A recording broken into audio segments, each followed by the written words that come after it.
जय माता की मित्रों, हम लोग अगस्त महीने की राशि फल के बारे में चर्चा कर रहे हैं। आज बात करते हैं धनु राशि की। जैसा कि आप जानते हैं, धनु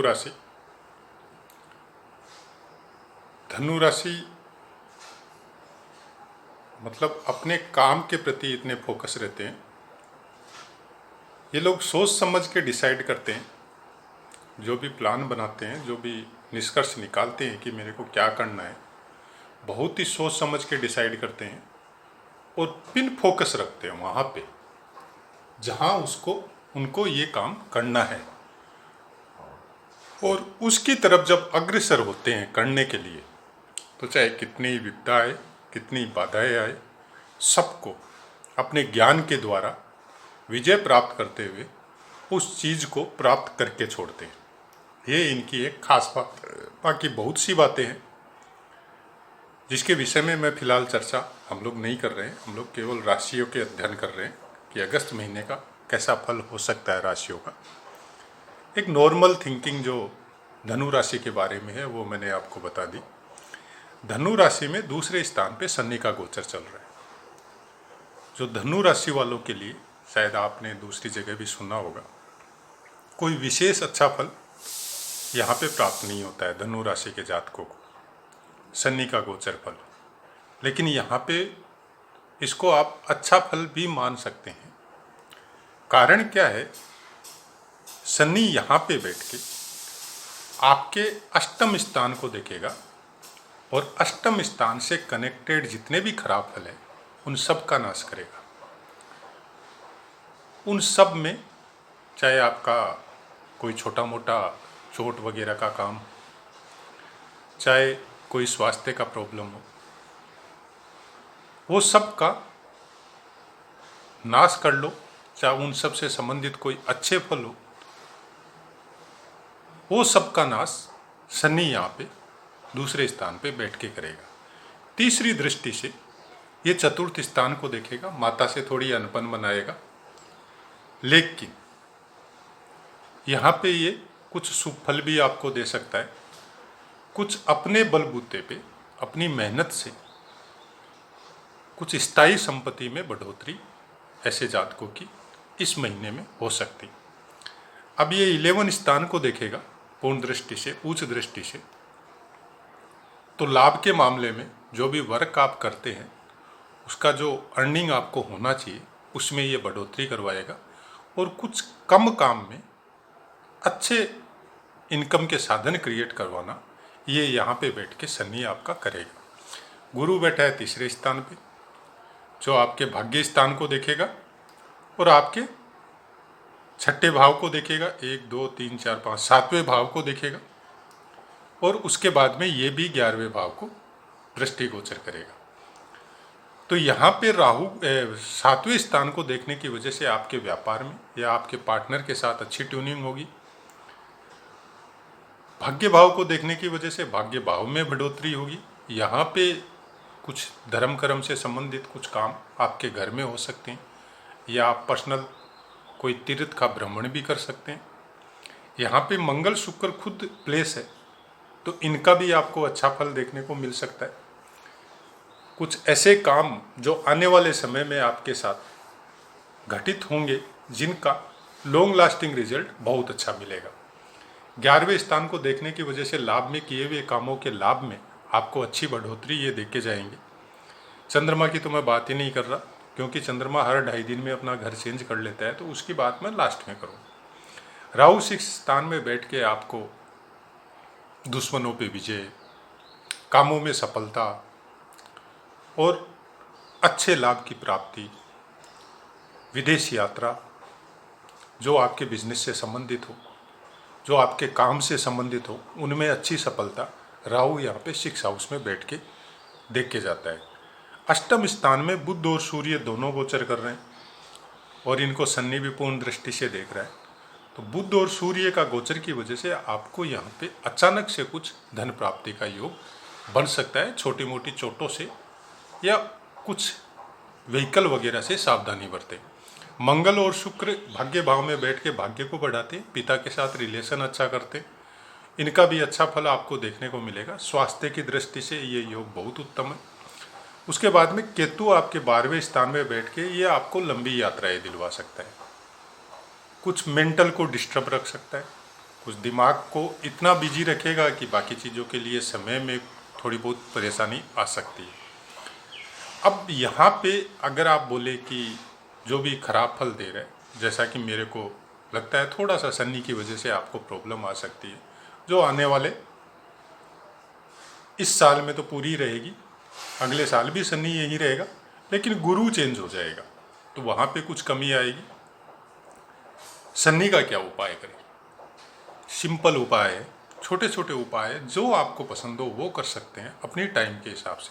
शनि मंदिर जाइए, हर शनिवार को 100, 50, 200 ग्राम जितना आप ले सकते हैं उतना तेल लीजिए। सरसों तिल का लेते हैं तो बहुत ही अच्छा है।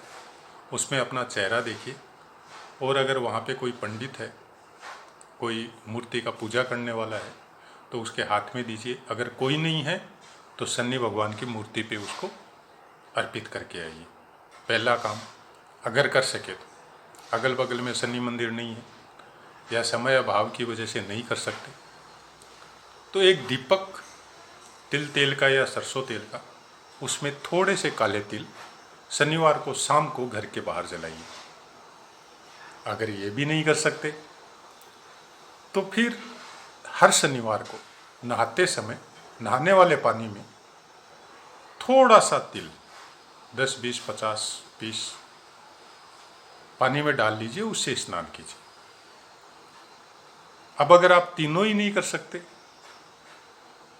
तो फिर इससे ज़्यादा सिंपल उपाय मैं भी नहीं बता सकता, इसके लिए मुझे भी माफ़ करें। एक उपाय इतना ही है, वो सब ग्रहों के लिए ही बोल सकते हैं, ध्यान, प्राणायाम और अनुलोम विलोम कीजिए। ये स्वास्थ्य की दृष्टि से भी अच्छा है, ग्रहों की दृष्टि से भी अच्छा है, और आपके मेंटल कंडीशन को स्थायी रखने की दृष्टि से भी अच्छा है। बाकी बातें करते हैं, जैसे मैंने बोल दिया था कि चंद्रमा को मैं लास्ट में बताऊंगा, उसका कारण मैं बता देता हूं आपको। चंद्रमा 2.5 दिन में गोचर में चेंज हो जाता है, राशि परिवर्तन कर लेता है। तो चंद्रमा अगर 1 तारीख को 1 अगस्त को यहाँ पे है तो 2 दिन बाद में, 2-2.5 दिन बाद में ये 6 हाउस में आ जाएगा।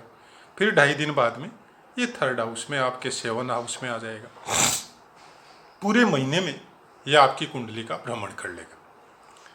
और हम लोग बात कर रहे हैं अगस्त महीने के फल की, तो पूरे अगस्त में ये घूम के वापस यहाँ आ जाएगा। तो पूरे महीने तो चंद्रमा का अच्छा फल होगा नहीं। तो उसके लिए आप मेरे चैनल में पिछले पाठों में जाइए, वहाँ पे कौन से ग्रह का कहाँ कहाँ शुभ गोचर होता है वो सब ग्रहों का मेरा वीडियो पोस्ट किया हुआ है। आपको थोड़ा समय लगेगा सुनने में, उससे एक नोट बना लीजिए आप। सिंपल सा नोट होगा जो आपको 6 इंच बाई 6 इंच का बनाने से भी हो जाएगा। आधा फुट का एक नोट, जिसको बना के इजीली हम लोग पॉकेट में रख सकते हैं। कोई समय में मैं भी रखता था, आज तो वो दिमाग में ही सेट हो गया। तो उस नोट में ये देख लीजिए कि आपकी जन्म राशि के हिसाब से आपका चंद्रमा कौन कौन से स्थानों पे शुभ गोचर होता है, उसको नोट करके रख लीजिए। उसके बाद में आइए नक्षत्रों पे। मेरा ये चैनल मोस्ट प्रोबली 80% नक्षत्रों पे ही डिपेंड है। नक्षत्रों का पाठ ही मैं ज़्यादा दे रहा हूँ क्योंकि नक्षत्रों के विषय में ही कम बताया जा रहा है। तो आपके जन्म नक्षत्र के हिसाब से आपके लिए कौन कौन से नक्षत्र शुभ है, कौन कौन से नक्षत्र आपके लिए अच्छे हैं, उन नक्षत्रों को नोट कर लीजिए। चंद्रमा को आपने नोट कर लिया, नक्षत्रों को नोट कर लीजिए। और जैसे चंद्रमा 2.5 दिन में चेंज होता है वैसे ही डेली नक्षत्र भी चेंज होता है। तो जब आपको कोई अच्छा काम करना हो, जब आपको कोई नई सर्विस ज्वाइन करनी है, से आपको कोई एप्लीकेशन लगानी है, या आपको कोई पढ़ाई के लिए कुछ करना है, कोई डिप्लोमा के लिए कुछ करना है, या नॉर्मल कोई अच्छे काम के लिए आपको घर से कुछ दिन सोच के निकलना है कि भाई ये काम मेरे को करना है, तो उस दिन आप अपने नक्षत्र के हिसाब से, जन्म नक्षत्र के हिसाब से जो गोचर नक्षत्र चल रहा है उसका काउंटिंग करके देखिए कि आपके लिए वो शुभ है या नहीं है। अगर वो शुभ है तो फर्स्ट स्टेप आपका अच्छा हो गया। अब नेक्स्ट देखिए कि उस दिन का चंद्रमा गोचर के हिसाब से, आपकी राशि के हिसाब से वो शुभ है या अशुभ है। वो भी शुभ है तो सेकंड स्टेप कंप्लीट हो गया। 2 स्टेप के आगे भी है, तिथि और वार। तिथि और वार के हिसाब से भी योग बनता है, उसके बारे में भी मेरा पाठ पोस्ट किया हुआ है। अगर उसको भी साथ में नोट कर ले तो फिर वो बोलते हैं ना, सोने पे सुहागा, तो फिर 100% अच्छे रिजल्ट मिलेंगे। अगर नहीं कर सकते कोई बात नहीं है, 2 का भी अच्छा रिजल्ट मिलेगा। कम से कम तिथि और वार को करें बहुत अच्छा है, और 2 को भी अगर करके रखें तो आपका डेली दिनचर्या का काम, डेली रोज़मर्रा का काम में भी आपको ये चीज़ बहुत काम आएगी। से कोई ऐसा काम है जो आप आराम से कर सकते हैं, जिसको उसी समय करना ज़रूरी नहीं है, आप नेक्स्ट डे भी उसको कर सकते हैं या 2 दिन बाद भी उसको कर सकते हैं, तो आप फिर वो अपना शुभ गोचर और शुभ नक्षत्र देख के करिए। उससे होगा क्या, एक तो आपका वैसे विल पावर बढ़ा हुआ रहेगा कि नहीं ये मेरा काम होना चाहिए, एक तो वो चीज़ है। दूसरी बात, बाई चांस अगर हुआ भी नहीं, बाई चांस, क्योंकि बाकी ग्रह वगैरह शुभ गोचर बहुत कुछ डिपेंड होता है, लेकिन ये मेन फैक्टर है, छोटे छोटे नहीं भी हुआ तो आपका मन इतना खराब नहीं होगा। आपने शुरुआत कर दी उस दिन, हो सकता है नेक्स्ट डे हो जाए, लेकिन वो काम होने का चांस हो जाता है। सपोज मेरे को कोई नया काम के लिए आज बात करने के लिए जाना है, और मैंने देखा मेरे नक्षत्रों के हिसाब से आज का दिन अच्छा है, आज का तिथि भी अच्छा है, और आज का चंद्रमा का शुभ गोचर भी मेरे लिए बहुत अच्छा है। अब हुआ क्या, मैं उस काम के लिए सामने वाले किसी आदमी के पास जाना पड़ेगा या उस काम से संबंधित कोई प्लेस पे जाना पड़ेगा। वहाँ पे जाके मैंने देखा कि वो आदमी प्रेजेंट नहीं है। वहाँ पे उससे नीचे वाला आदमी मिला या कोई और मिला। मैं उसके पास जाके प्रेजेंट हुआ कि सर मैं इस काम के लिए आया था और मेरे को सर से या आपसे ऊपर वाले से मेरे को बात करनी। उसने बोला भाई साहब आप तो आए तो ठीक है, लेकिन थोड़ी देर पहले सर निकल गए। अब उनको कोई ऐसा ज़रूरी काम आ गया, लेकिन वो निकल गए और आपका काम उस दिन नहीं हुआ। अब होता कि आप तो घर आ गए या आप कोई दूसरे काम से चले गए। जब वो आदमी घूम के आता है तब उसको मैसेज मिलता है कि आप आए थे, तो उसके मन में आपके प्रति पॉजिटिव थिंकिंग आएगी कि इंसान आया तो था लेकिन मैं प्रेजेंट नहीं हुआ। तो वो क्या करेगा, आपको कॉल बैक करेगा। या फिर ये हो सकता है कि वो अपने से नीचे वाले ऑफिसर को बोल के जाए कि उनका ये काम है, अगर कल या परसों वो फिर आए और मैं नहीं हूँ तो भी आप ये काम उनका कर दीजिएगा। ऐसा कुछ फल देखने को अभ्यास में मेरे को मिला है बहुत बार ऐसा चीज़। और ये सब चीज़ कोई हवा ही नहीं है। आज युगों से ये शास्त्र हम लोगों का, ज्योतिष का, पंचांग का चल रहा है और अनवरत चल रहा है। इतने अपवादों के बावजूद, इतनी गालियों के बावजूद, इतने अविश्वास के बावजूद, ये अविश्वास भी ये मैकाले पद्धति की जो 70 सालों से हम लोगों ने शिक्षा ली है और जिसका फाउंडेशन आज के 150-100 साल पहले रखा गया था, वो धीरे धीरे हम लोगों के जीन में जैसे जैसे प्रवेश किया और फिर एक पीढ़ी कन्वर्ट हो गई पूरी उस शिक्षा से, उसके बाद में ज़्यादा हुआ है। पहले नहीं था यह विश्वास, पहले पूरा फेथ था ये सब बात पे। और फेथ भी यहाँ तक था कि हम लोगों के परिवारों में, घरों में बड़े बुजुर्ग, चाहे वो लेडीज हो चाहे जेंट्स हो, उन लोगों को अक्षर का ज्ञान नहीं था, लेकिन ये ज्ञान था। ये संस्कारों का इतना महत्व था कि वो चंद्रमा की कला देख के बता देते थे कि आज तिथि कौन सा है। और छोटे मोटे पंडित को, बगल वाले को, कि कोई भी मंदिर में छोटा मोटा पंडित भी है, उसको भी स्लाइड पंचांग देखना इतना जरूर आता था कि आज ये तिथि है, आज ये नक्षत्र है और आज चंद्रमा इस राशि पे गोचर कर रहा है। और हम लोगों के घर के बुजुर्गों को भी ये नॉलेज था, जबकि वो पढ़े लिखे नहीं हो सकते हो, फिर भी था। उसका नतीजा क्या होता था कि कोई भी जो काम उनका करना है, उनको कोई भी अच्छा काम करना है या कोई पूजा पाठ करना है या कोई बच्चे का फर्स्ट टाइम शिक्षा में देना है या कोई अच्छे काम के लिए बाहर निकलना है, तो एक कहावत उस समय बन गई थी कि भाई अपना चंद्रमा देख के जाना। इसका मतलब क्या हुआ कि आपकी राशि के हिसाब से आपका चंद्रमा शुभ गोचर है या अशुभ गोचर है, वो देख के जाना। अब आप सोचिए, जब इतना संपूर्ण ज्ञान था जिसको श्रवण मात्र से ही हम लोगों के बुजुर्गों के पास था, जो पढ़े लिखे भी नहीं थे, उसी ज्ञान को, उसी मुहूर्त को, उसी अच्छे दिन को पूछने के लिए आज के समय में हम लोग एस्ट्रो के पास जाते हैं। क्यों नहीं आया हम लोगों के पास? क्योंकि हम लोगों ने विश्वास ही नहीं किया उस पर, हम लोगों ने उसको माना ही नहीं। आज जब तकलीफ में आते हैं तब पूछने जाते हैं।